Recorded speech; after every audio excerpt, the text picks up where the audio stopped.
it's hard to lump religion, which comes in many different forms, shapes, sizes, and viewed many ways by different people, in a single framework.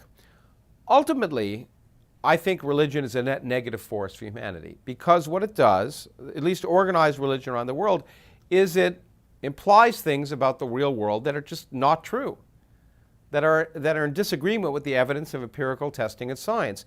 And while they may provide comfort to people, inevitably, whenever you make decisions based on something that's a myth, the decisions lead to bad consequences. Whether you're teaching children or subjugating women. So religion, of course, at various times in human history for individuals provides comfort.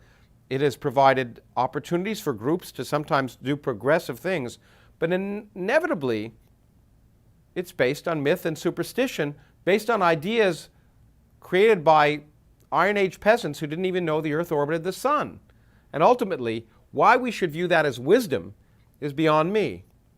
The saddest part that's characteristic of everything, including the Quran, and I don't want to label just the Quran in this regard, because I think it's characteristic in the Old Testament and the New Testament and the Abrahamic religions, is the xenophobia that religion introduces. It's us versus them.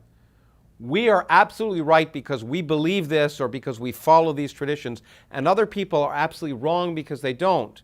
And then the question is, what do you do to the people who are wrong because they're not part of your group? Well, in many cases, you kill them, or you ostracize them, or you send them to hell. No one mentions hell more than Jesus. Supposedly he was a loving Savior, but he uses the word hell more than anyone else in the Bible. So that's the same kind of xenophobia. In fact, it's worse in my mind. As my late friend Christopher Hitchens would say, Saddam Hussein only condemned his victims to violence and death until they died. What about a God who condemns you to eternal pain forever? Far worse than a Saddam Hussein in the sky. So I think the kind of xenophobia, the fact that people who don't conform are to be ostracized or killed, is prevalent in every religion, and I can understand it because these religions were based in some sense of preserving order within a tribe. They're all outgrowths of tribal behavior. To preserve order within a tribe, it's always us versus them. Here are rules that define you as a Christian or a Jew or a Muslim. You do those rules and you're distinguishable from the other, and the other is to be swept away. Now, in the current world, I think there's no doubt that right now, Islam is a source of more violence than a number of the other organized religions.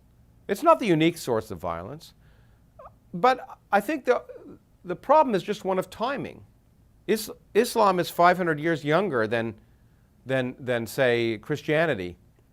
And 500 years ago, Christianity was producing far more violence than Islam ever is today, from the Crusades to the Inquisition.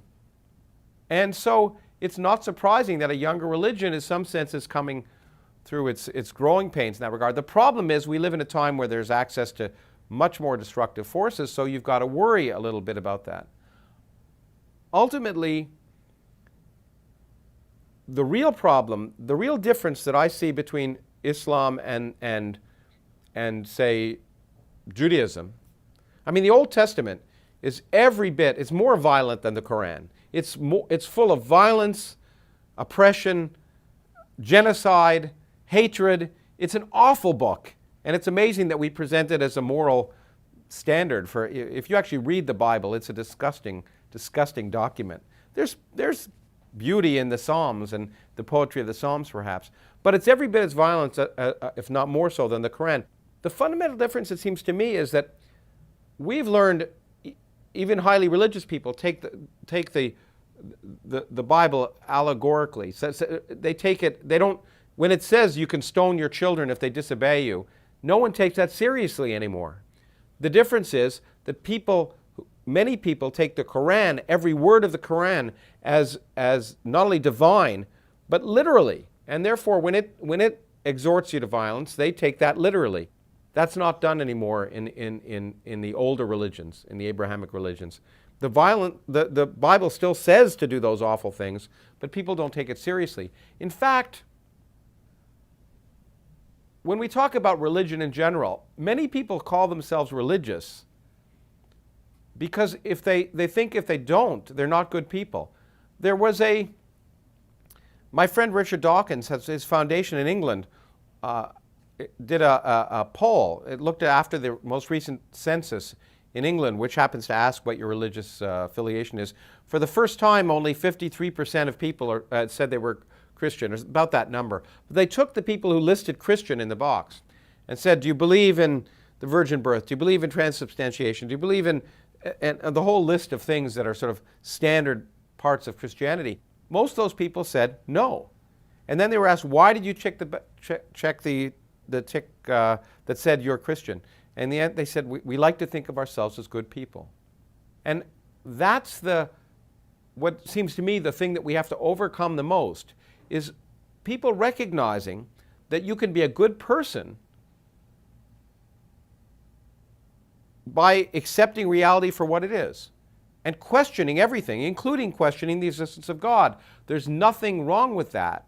I get letters from kids all the time who say, you know, I'm happy to read your books or see the movie you've just done because it tells me I'm not alone. I'm not a bad person for questioning what my elders or pastor or teacher say. In fact, we should be encouraging our children to question everything. It's part of education.